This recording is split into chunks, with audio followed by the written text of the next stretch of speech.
არამედ როგორც ყდრეთით აღდგარმა, ნახეთ, როგორც ყდრეთით აღდგარმა. ჩვენ ჯერ არც ერთი არა ვართ ყდრეთით აღდგარნი. არა ვართ? თუ ვართ, სხეულით არა ვართ, მაგრამ სულით ჩვენ უნდა ვიყოთ ყდრეთით აღდგარნი. იმიტომ რომ ჩვენ როცა მოვინათლეთ, ქრისტესთანა დავეფლენით, რათა ქრისტესთან მარადიულად ვიცოცხლოთ, ქრისტესთან ერთად აღზდექით და აღვიმართენით ემბაზე და რო ამოვედით. ჩვენი პოტენცია, შინაგანი არის ყდრეთით აღდგარი ადამიანის პოტენცია. ჩვენ ყდრეთით აღდგარნი ვართ სულიერად.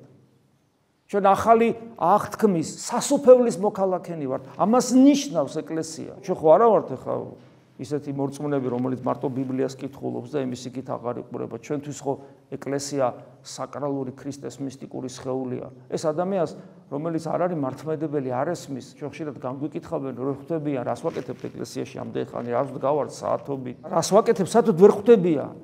იმიტომ რომ მისტიკისაგან დაცლილები არიან და ჩვენ არც ვეკამათებით მას, ვერ ხვდება ამას, ვერაფერს ვერ იზავ, ვერაფერს. თუ ადამიანის გულს ქრისტე არ შეეხო მთელი სისავსი და დაანახა მთელი სისავსე მისი გამოხსნის საიდუმლო, ადამიანის გამოხსნის საიდუმლოებისა, რომ მან ეკლესია დაარსა როგორც სვეტი და სიმტკიცე ჭეშმარიტებიცა, როგორც საკუთარი განხთობილი ადამიანური სხეულის გაგრძელება, თუ ადამიანს ეს ცოდნა მისტიკურად არ მიეცა, ვერაფერს ვერ გააგებინებ ადამიანს, ვერაფერს.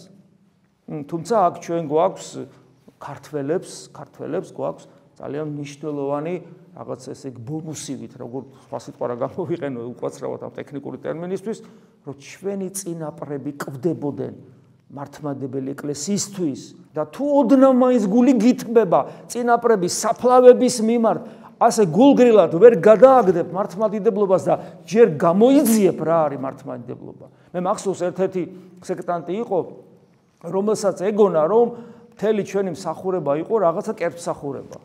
და როდესაც ის მოვიდა და ჩვენს ღვთისმსახურებას დაესწრო, პირველი რაც აღნიშნა გაოგნებულმა იყო ის, ბოლომდე რაღაცებია მაინც არ მესმისო, მაგრამ რა აღმოვაჩინეო, მთელი წირვა იყო ღვთის დიდება. და მე ამას არ მოველოდიო მართლმადიდებლებისგან. როგორი ჭორებით სავსე გონება ქონდა. მთელი წირვა იყო ღვთის დიდება, კონცენტრირებული ბოლომდე ღმერთზე ყველაფერი აბსოლუტურად. და ეს დაინახა და ეს იგრძნო.